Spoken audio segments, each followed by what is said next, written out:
video kali ini saya akan membahas tentang pertemuan 7, yaitu manajemen piutang. Definisi piutang.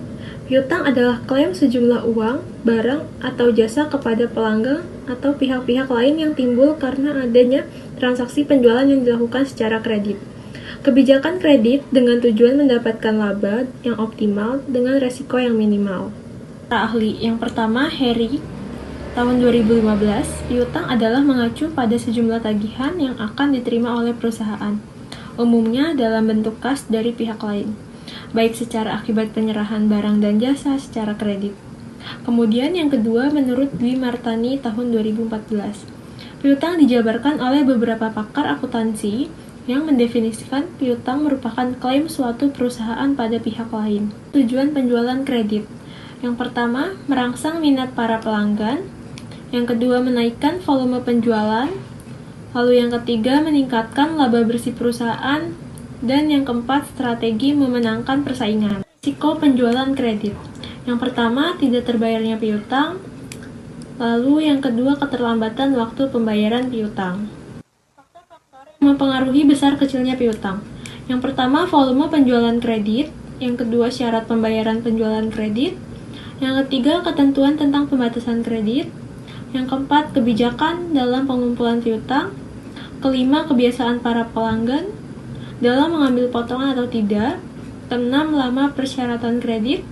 Yang selanjutnya, ada biaya atas piutang, yaitu biaya penghapusan piutang, biaya pengumpulan piutang, biaya administrasi, dan biaya sumber dana atau modal. Yang selanjutnya ada manajemen piutang, terbagi dari 3. Yang pertama, perencanaan jumlah dan pengumpulan piutang. Rencana jumlah piutang pada waktu yang akan datang disusun berdasarkan budget penjualan dengan memperhatikan persyaratan pembayaran yang ditawarkan perusahaan dan kebiasaan pelanggan membayar bunga. Dan yang kedua, ada pengendalian piutang. Untuk pengendalian piutang secara ketat perlu dilaksanakan penyaring langganan, penentuan resiko, penentuan potongan, pelaksanaan administrasi yang berbunga dengan penarikan kredit pelaksana, dan penetapan ketentuan-ketentuan dalam menghadapi para penunggak. Dan yang ketiga, ada penggunaan rasio terdiri dari 3, yaitu hitung rasio piutang dengan kerugian piutang yang timbul. Yang kedua, ada hitung tingkat perputaran piutang dan rata-rata pengumpulan piutang. Dan yang ketiga, bandingkan rasio-rasio di atas dengan tahun sebelumnya, anggaran, maupun kelompok industrinya. Perencanaan jumlah dan pengumpulan piutang. Perencanaan jumlah dan pengumpulan piutang ada 2. Yang pertama, rencana jumlah piutang pada waktu yang akan datang disusun berdasarkan budget penjualan dengan memperhatikan persyaratan pembayaran yang ditawarkan perusahaan dan kebiasaan pelanggan membayar utangnya. Yang kedua, besarnya rencana piutang akan berpengaruh dari sejumlah resiko piutang tak tertagih yang diestimasikan oleh pihak perusahaan. Selanjutnya, pengendalian piutang. Yang pertama, penyaringan pelanggan. Yang kedua, penentuan risiko kredit. Yang ketiga, penentuan potongan-potongan. Yang keempat, pelaksanaan administrasi yang berhubungan dengan penarikan kredit. Dan selanjutnya, penentuan ketentuan-ketentuan dalam menghadapi penunggak. Selanjutnya, ada penilaian terhadap calon pembeli. Ada 3. Yang pertama, karakternya. Karakternya itu menyangkut kejujuran dan tanggung jawab dalam memenuhi kewajiban. Selanjutnya, kapasitas, kemampuan untuk membayar hutangnya dilihat dari aktiva dan jumlah hutang. Selanjutnya ada kapital. Kapital itu dilihat dari jumlah modal sendiri yang dimiliki perusahaan dari suatu periode dan perbandingan antara modal sendiri dan modal asing. Penilaian terhadap calon pembelinya ada 2, yaitu collateral dan condition. Kalau yang collateral itu jaminan dalam pengambilan kreditnya. Kalau yang condition itu kondisi perekonomian secara umum. Selanjutnya ada langkah-langkah penentuan resiko kredit. Ada 3. Yang pertama tuh penentuan batas tertinggi resiko kredit. Yang kedua, mengadakan klasifikasi pelanggan. Dan yang ketiga, seleksi pelanggan tetap.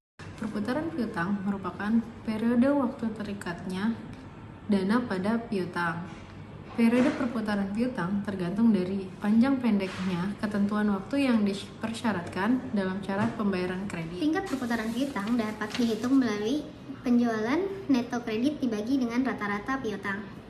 Penjualan neto kredit yaitu semua penjualan kredit sesudah dikurangi potong-potongan. rata-rata piutang yaitu piutang awal ditambah piutang akhir dibagi 2. Rata-rata pengumpulan piutang juga dapat dihitung melalui 365 hari dibagi dengan perputaran piutang. Nah, menurut literatur Amerika, biasanya menggunakan angka 365 hari itu untuk menentukan rata-rata pengumpulan piutang. Dan hari rata-rata pengumpulan piutang itu untuk menilai efisien dalam pengumpulan piutang. Dikatakan efisien jika rata-rata pengumpulan piutang kurang dari waktu piutang yang telah ditetapkan. Inefisien jika penumpukan piutang lebih dari waktu piutang yang telah ditetapkan. Selanjutnya, saya akan menampilkan contoh soal dari penjualan secara tunai dengan penjualan secara kredit. PT SK Star semula melakukan penjualan secara tunai. Penjualan yang tercapai setiap tahun rata-rata senilai 600 juta rupiah. Perusahaan merencanakan akan menawarkan syarat penjualan dengan N/45. Artinya, PT SK Star akan mendapatkan uang setelah 45 hari ke depan. Nah, diperkirakan dengan syarat penjualan yang baru tersebut akan dapat meningkatkan penjualan sampai dengan Rp875. Profit margin yang diperoleh sekitar 15%. Nah, apakah perusahaan perlu beralih ke penjualan kredit jika dana sebesar 16%? Alasannya, yang pertama, kita cari manfaat dari penjualan secara tunai dengan margin 15%. 15% dikali dengan 875 dikurangi 600 juta rupiah. Menghasilkan 41.250 juta. Pengorbanan perputaran piutang sama dengan 365 hari dibagi 45. 45 itu syarat pembayaran yang akan diterima. Nah, 365 dibagi 45 sama dengan 8 kali per tahun. Dana yang diperlukan untuk membiayai dana yang diinvestasikan dalam piutang itu sebesar harga pokok dihitung melalui 85% dikali 109.375.000 menghasilkan 92.968.750 rupiah.